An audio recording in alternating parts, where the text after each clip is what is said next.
Hey everyone, I'm Akash Joshi. I'm the OR guru, and today we're going to be talking about mathematical programming models.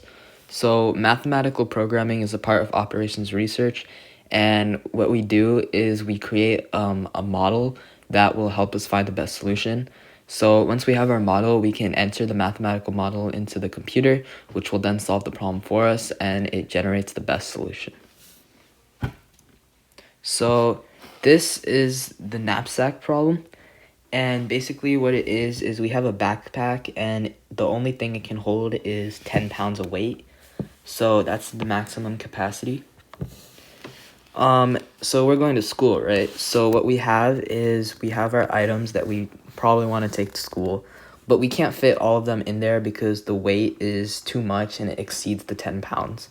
So all these items, they have a specific value, and some items are more valuable than others. For example, our lunch is really valuable. It has a 10 out of 10 valuable measuring scale, and our phone is also very valuable. It has a 9 value.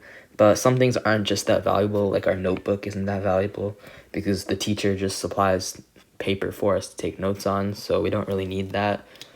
So what we're going to do is we're going to create a mathematical model and find which items to take without exceeding the maximum carrying capacity, which is 10 pounds.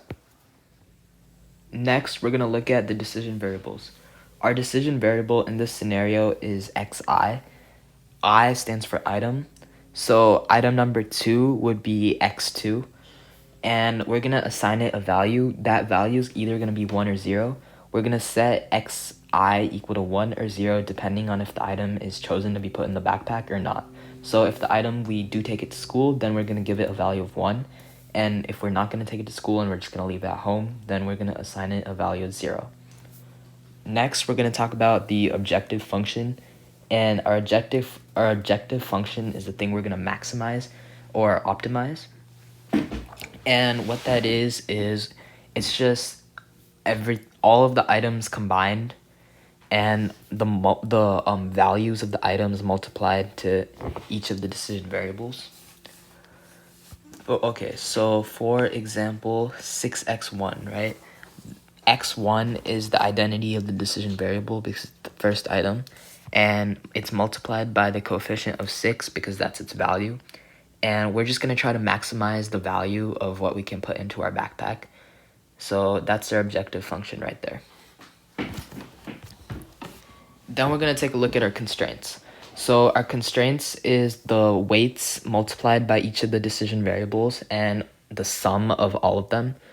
And that has to be less than or equal to 10 because 10 is our maximum carrying capacity in our backpack. The next constraint we're going to look at is this little notation here.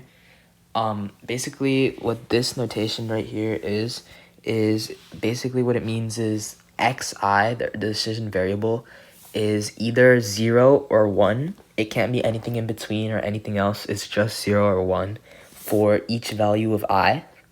And all the values of I are 1 through 6. So to summarize it in one sentence, it's xi is either 0 or 1 for all values of I, which are 1, 2, 3, 4, 5, and 6. If we combine the constraints and the objective function, we have our first model, which is called a complete formulation or a complete model. The next type of model or formulation we're going to talk about is the compact one. We're going to add a few more variables. So our first variable is the weight of item I, the second one is the value of item I, n is the total number of items, so in this scenario that would be 6, I believe, and b is the maximum weight capacity, which would be 10 pounds in this scenario. Our objective function is going to be a summation instead of just adding each term individually.